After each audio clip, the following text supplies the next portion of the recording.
Listen, it's not worth me going off of probably the number one or my two God. receiver in Dynasty for a 2-year drop. Oh my God, That's an old man. dude! It's gonna be Dotson's time after this Dude, year. receivers, like good receivers, are still playing when they're 32 years old. I agree. I'm sorry that I'm gonna have to interrupt. you guys 27. because He's this 27. is your forecast. He's You're gonna have 27. to stop now. Okay. Forecast time. This is your forecast, and it's still hot outside, still humid.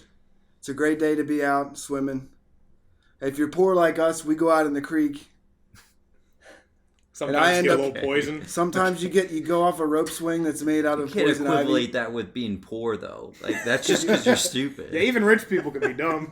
Yes, but rich people can just go in their backyard That and is jump true. in the pool. It's easier for them to not be dumb. I like a good creek swim. I'm not mad at that. I go in the creek all the time. I go in the Potomac's right there. I'm in it. That's a river, but Yeah, it's the same. I mean, where does the creek go? The same creek you got poison ivy in. It goes to the river. River's like Yeah. a manly creek. be that as it may, nobody, our listeners do not want to really be hearing about this. What they want to hear about us talk about Justin Jefferson, Jamar Chase, maybe.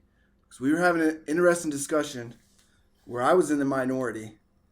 I think a lot of these trades going down for these two. You could even throw Josh Allen, Patrick Mahomes in there. These guys, uber stud guys. How much are they going for? It's crazy.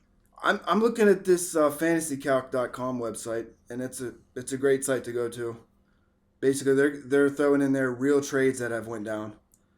And just to name a few, Justin Jefferson goes for 4 first-round picks and a round second pick.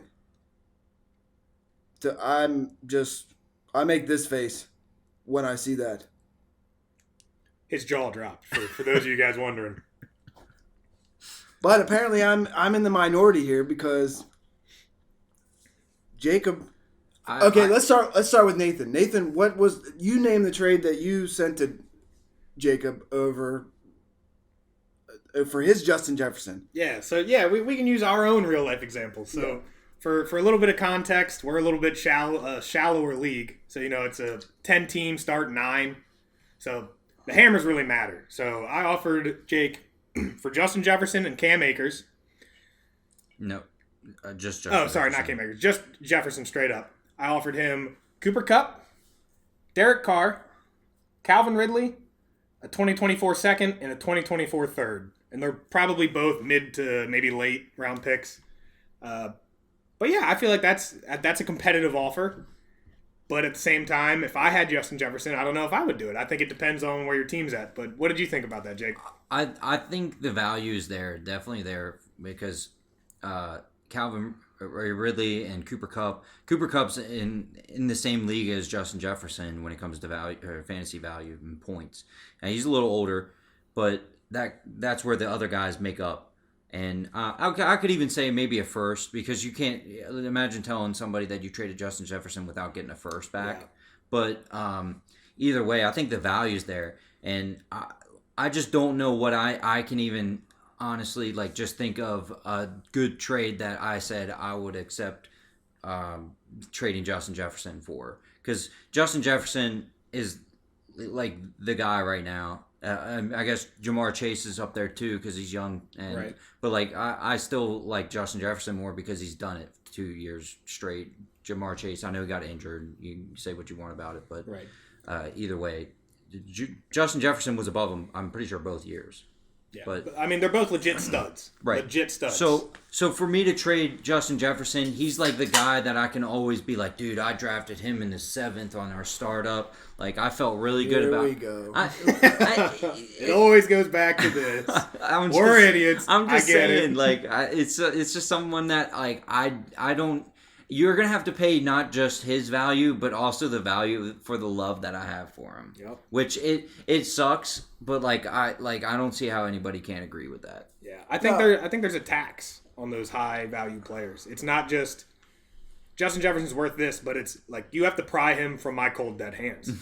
I guess I could see it. maybe that's what this whole thing is. Like Jake says, maybe it's an emotional attachment, It is. and That's why people love fantasy. It is. okay, It really is, man. I mean, People remember those years like I'm sure you both have a year that you can remember where some player just blew up and won you a league, and it's like, oh man. Like I've been a Lamar Jackson guy since he broke out 3 or 4 years ago, won league MVP, set the record for most fantasy points scored in a single season, won me a championship. Like, just, I mean, at that point, that guy is just on my great list forever. So I can definitely see that. I can envision myself in 5 years when Kenny Pickett is the top ranked fantasy player, and I drafted him his rookie year, and now I'm sitting here, and there's no way anybody's going to be able to trade him from me. Like, You said 5 years? it's probably going to be more like 2 years. But Oh, okay. So he'll be, what, 27 by then? Just curious. But either way, so here's another good thing with that, or to say. So I can't say for Kenny Pickett being 27, like that is what it is. Like that's a good age for a QB. But Justin Jefferson, he's 24, 25. But the same thing that I don't understand is Cooper Kupp not having the same value. And I understand him not having the same value. I don't see how he still doesn't draw a high priority towards value. Like, you don't have to pay for that same tax for Cooper Kupp. I think you should. I think you would. I would expect if I'm going into a trade for Cooper Kupp, then I would expect to pay a little bit more than what you would think. If you're a competing team right now, he is a smash buy to me. I think his value is lower than what it should be. I think he has a game that should age well. They don't really have an out to get out of his contract, so he's going to be in LA playing for the Rams, probably at least until his contract's up, unless they renegotiate. And all the rumors for Stafford, I mean, they're rumors right now. He just got paid. He's most likely going to be a Ram. Right. I think my biggest worry is obviously the Rams weren't great last year.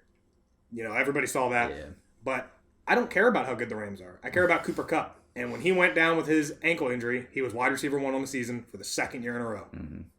So yeah, I think him being down in value, I think it's a great time to buy him. But especially he's not drawing the Justin Jefferson value. You don't need to give up everything for him. But and that's the thing I don't understand is why is it 5 years? Because these guys will still play a few more years. And if you're going to be number one at your position, you can't say oh, I gave up 3 firsts for Cooper Kupp. Okay, but he was number one, so you won. Sometimes you got to pay to go out there and compete in your leagues, but obviously we have that viewpoint. Chad, I think you're on the other end of the spectrum, where you would never want to pay up for one of these guys at the value that they demand. Yeah, absolutely not. With just the difference between Justin Jefferson and Cooper Kupp to me is the age thing. So sure. I'm going to start with Justin Jefferson. Just some real world examples here. And just to back up my case here, I got Justin Jefferson for Amon-Ra St. Brown, right? Those two are about, as far as their age, are pretty much the same, right? About 24. Yeah. Similar age.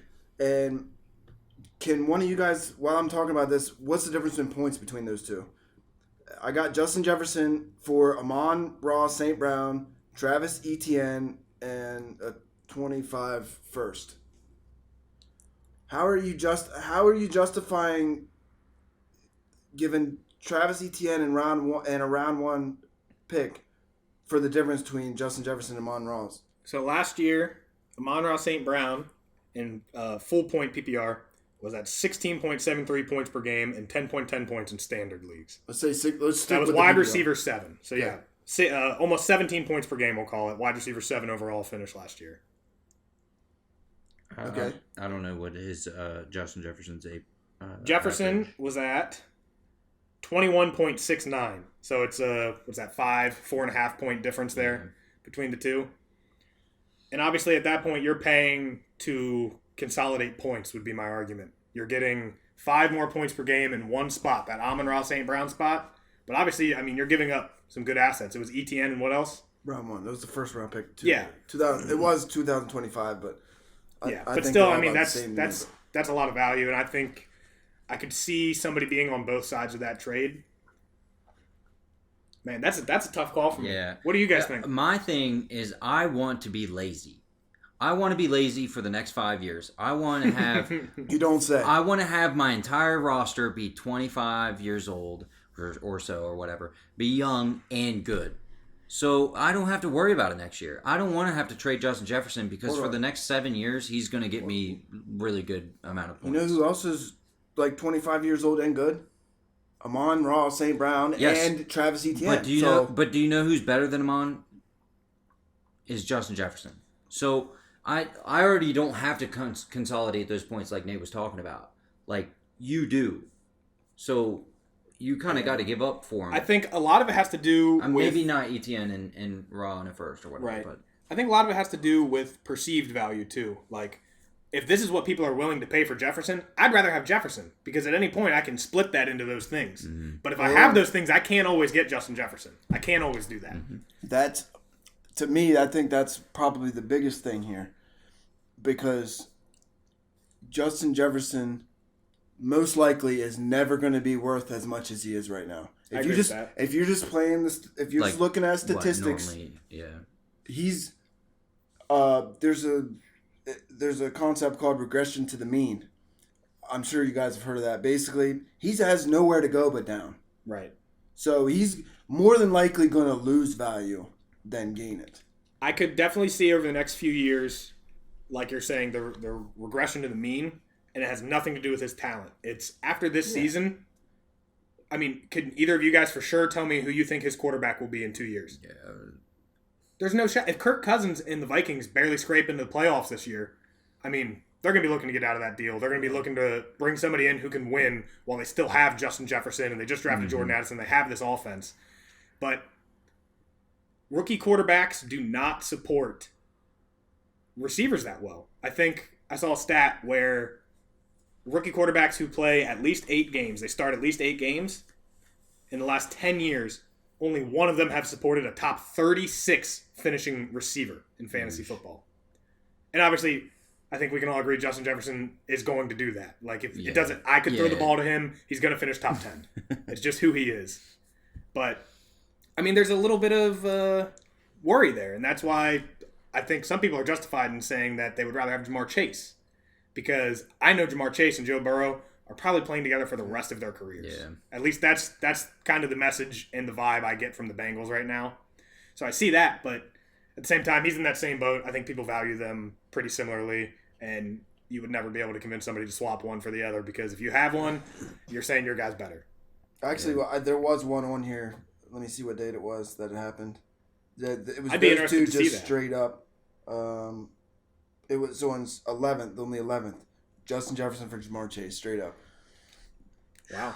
I mean, that's the trade, right? Like, at that point, it's a Vikings fan and a Bengals fan saying, okay, I want my guy, or maybe one of them has Kirk Cousins, the other one has Burrow, and they're saying, let's just give each other the stack. I see a lot of redraft leagues talking about how the consensus 1 and 2 is Justin Jefferson and Jamar Chase. I agree. That's That's so. I would say it's almost like you're just saying like I think he's going to have a better year this year, so like I'm going to get Jamar Chase instead of Justin Jefferson. I personally like Justin Jefferson more, but like it could be because I have him, so I might be biased. But either way, I just think he's going to do better. So like I would still stick to Justin Jefferson, or it's like if I had Jamar Chase and I like Justin Jefferson more, it's like I'll go ahead and make that swap. So let's do this. We can use kind of a real world example here. Jake, what would it actually take? Like, what are we talking here for you to trade away Justin Jefferson? And Chad, I'll come to you after, and you can tell me what it would take for you to trade him away, because obviously you want to sell him, but you do not, Jake. Yeah.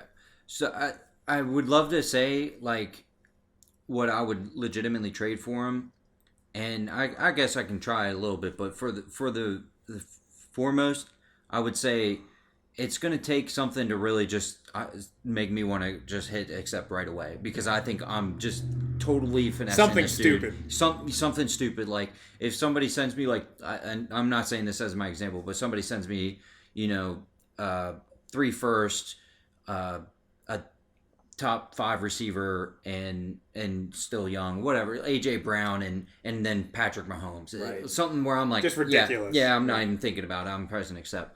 But I would say someone who is like in the like 25 to 30 years old, top 10 receiver, Right. and then maybe 2 firsts. And Let's do. I don't know if there's, for my case in this season where I need a quarterback, maybe Right. a mid quarterback like Matt Stafford.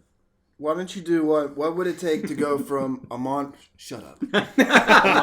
What would it take to go from Amon Ra? If somebody was going to send you a St. Brown.